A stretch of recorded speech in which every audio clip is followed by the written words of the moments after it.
Hello, wonderful people. Welcome to Canada, which is where I am right now. And if you are watching this on the Saturday it goes live tomorrow, the reason I am in Canada is I'm performing for Ethan Page's Alpha One promotion.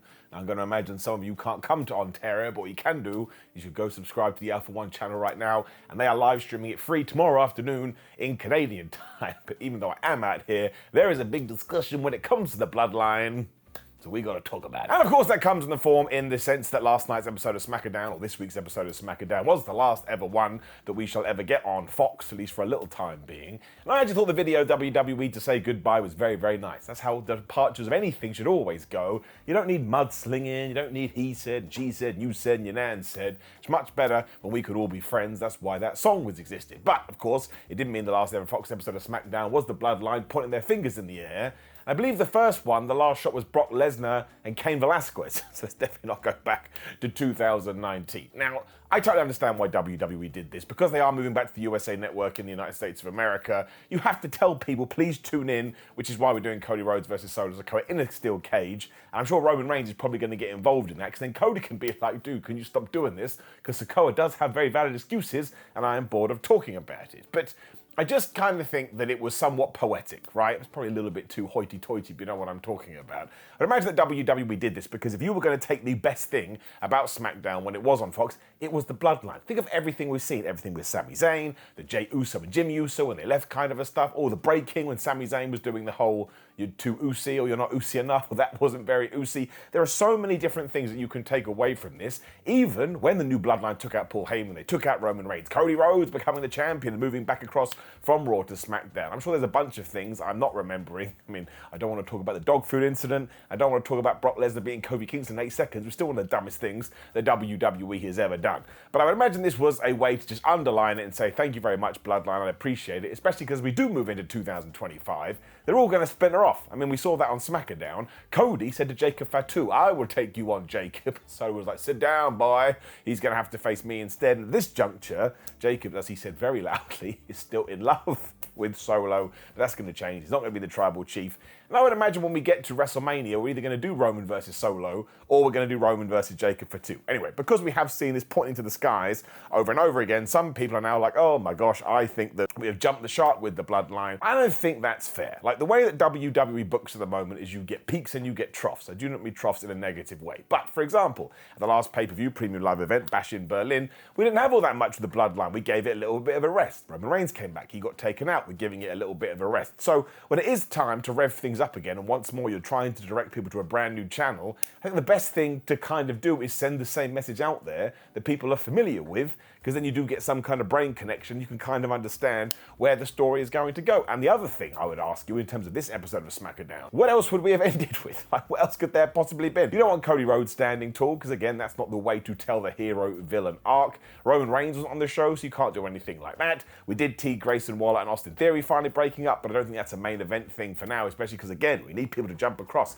That was the big message. And ultimately, the Bloodline are just one of, if not the biggest groups of all of professional wrestling, so they are going to dominate a little bit. Now, I totally would appreciate someone saying, but Simon, I thought Roman Reigns was advertising for this episode of SmackDown, and I think he was, so I don't know what happened there. That is a little bit strange, and if he had been involved, it probably would have taken a different direction, but I think we're going to get a huge shift in 7 days' time. I don't think Cody Rhodes is going to lose that cage match. That would be absolutely nuts. But I just think it's the way wrestling operates, which is a little bit of a lame excuse, I admit, and I'm not trying to make excuses for them.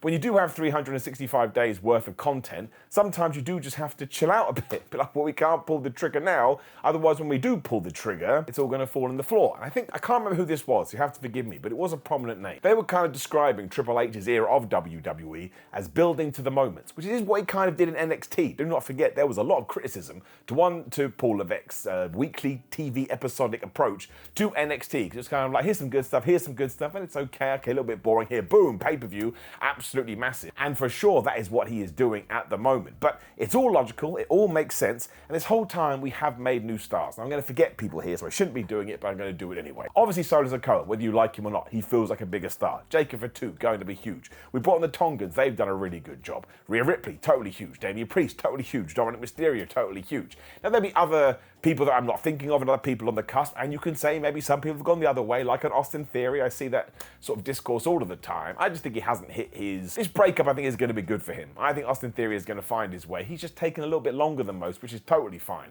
But if you do just go firing on all cylinders all of the time, I want to be this guy. I'm going to be this guy.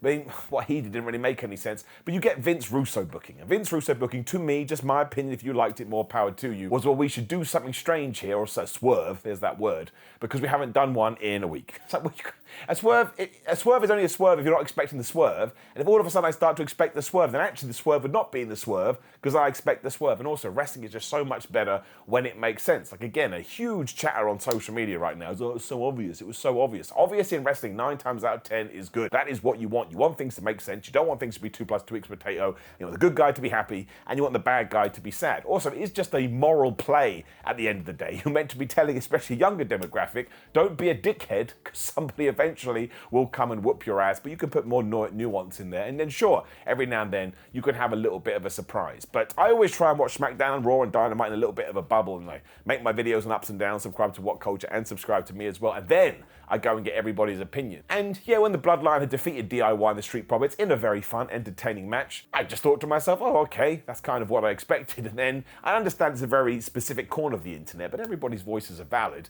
They are, oh, I'm so done with it, I'm so done with it. And you're allowed to be done with it, but I can't really understand what else you think would have been happening here. We have established the Bloodline 2.0. So this has been going on since the end of WrestleMania. We'll call that early April. So all of April, all of May, all of June, all of July, all of August. So we're essentially at the 6-month, or the 6-month mark, or we're getting there. That to me is just good investment. And I think when Roman Reigns versus Solo Sikoa does happen, it will mean more. When Jacob Fatu versus Roman Reigns happens, it will mean more. And these are the moments we are building to. But if you don't sort of put the foundations in place, you don't build the building or the house, how can you decorate it, right? And the decorations are the things that you're going to enjoy the most. But if you have crappy foundations, you know what happens? Vince McMahon era WWE, where nothing makes sense, it's all totally crazy, and advertised matches get changed at the last second. So no, I don't think the Bloodline have jumped the shark at all. I do think we need to change things up quite soon, but as soon as we get out Bad Blood, we're going to Survivor Series. I'm pretty sure that's going to be Civil War. Can't wait for that, Bloodline versus Bloodline. And then everything else on SmackDown, once again, I keep using this phrase, I'm boring. It just makes sense. We teased that Nia Jax and Tiffany Stratton are going to fall out. That's probably going to happen. We made sure Bayley get a win, super duper important. She does not get focused on enough. I mean, there probably is too much teasers of breakups, because of course, even though Jacob Fatu eventually listened to Solo Sikoa, we're teasing they're going to break up. Tiffany Stratton and Nia Jax's relationship isn't going to last long. And I think that Austin Theory and Grayson Waller, mate, are going to break up next week. I think that's what that tag match is for. And I think Kevin Owens' tag team partner will be Randy Orton, who returns to the Blue brand. But I said this on Ups and Downs too. I don't need to see Grayson Waller, Austin Theory, and Kevin Owens ever interact again after next week. It's always fun. It's always entertaining because they're top tier talents. But I looked. Started in November 2023. Now that's too long.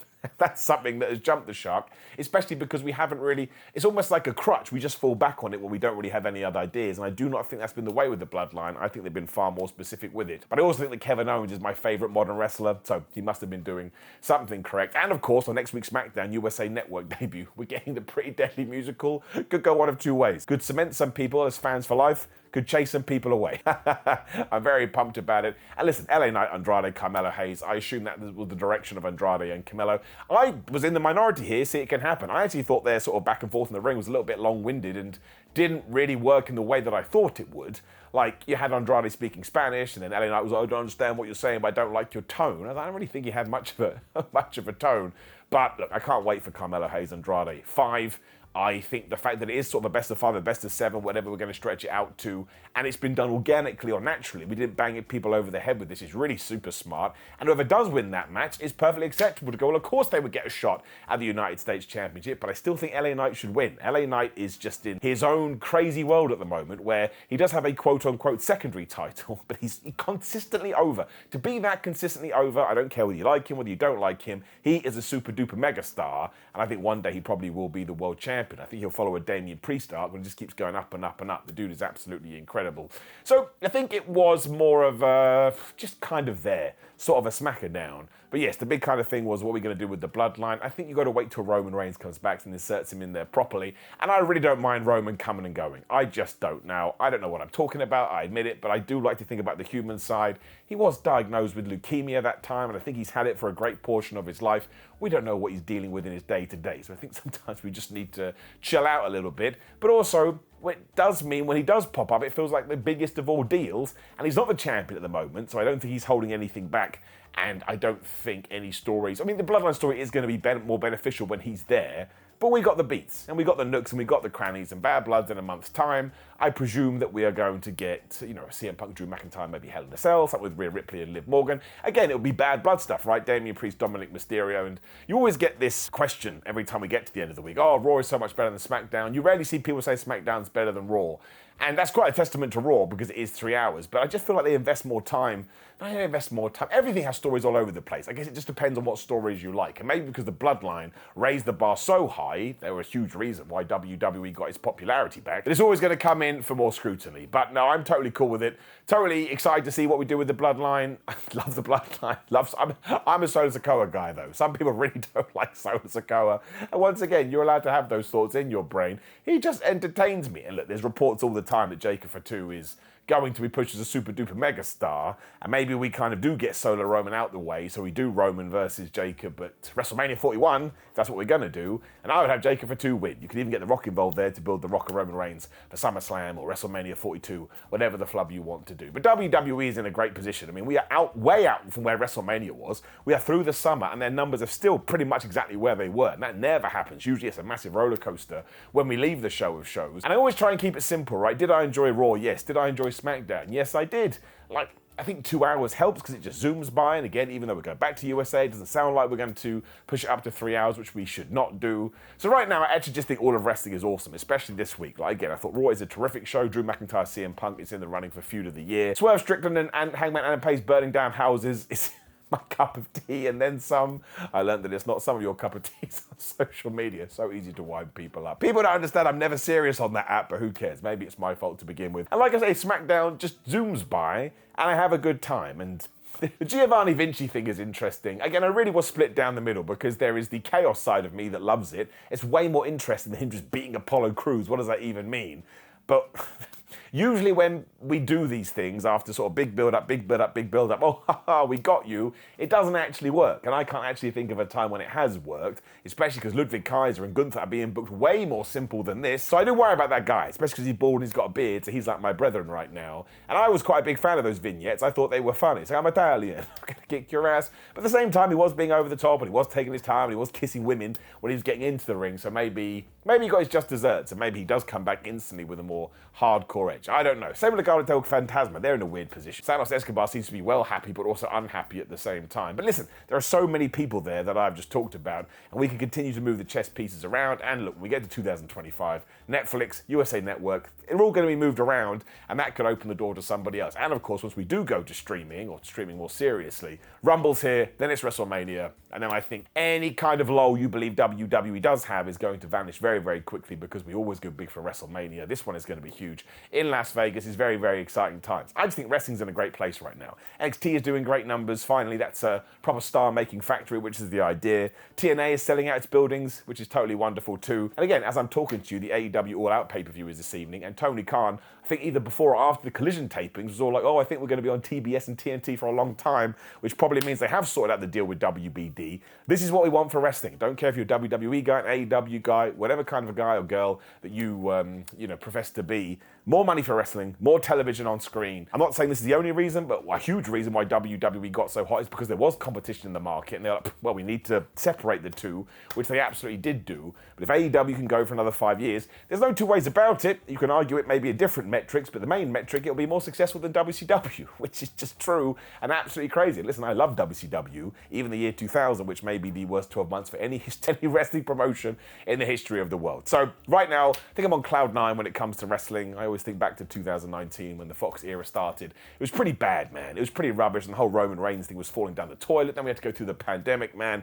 I never want to go back to that. So I'm going to give it a couple of thumbs, and the Bloodline can keep on rocking and rolling for me. When they are gone, I think we'll probably miss them. Like a Sheamus situation. Finally, everybody has realized that Sheamus is awesome. He just signed a brand new contract with WWE. Damn right, so let's not do that here. Let's appreciate the marble round. And again, there was a huge point in WWE when they wouldn't book groups at all, and that used to make me a sad panda, and now I can be a happy Harry. So yes, all good with me. I like it. Long live the Bloodline. Now you're going to have thoughts. Please do drop me a comment below. If you like the video, share the video, and subscribe. And you can also go to GorillaMind.com/Simon. Just go to and get 10% off. These are fitness supplements I use. I have stuff in my bag right now because I know, even though I'm a bit jet lagged, I can smash their pre-workout, the best pre-workout in the game, even the non-stim one, the best pre-workout in the game. Don't even care. That's why I'm happy to be affiliated affiliated with them. If you want to get fit at home, which I can probably do in this hotel room, haven't tried, maybe I will, I have the app. Go Fitness, make sure you check that out online. Use code Simon20 to get some money off that too. Otherwise, it's patreon.com/Simon316, Simon316 on all social media. Come and follow me and give me an ego rub. Simon J. Miller on TikTok, Simon Miller on Cameo, and then Simon Miller on Pro Wrestling Tees to search for my name. Appreciate all the support, appreciate you watching. It's time to go wrestle. See you soon.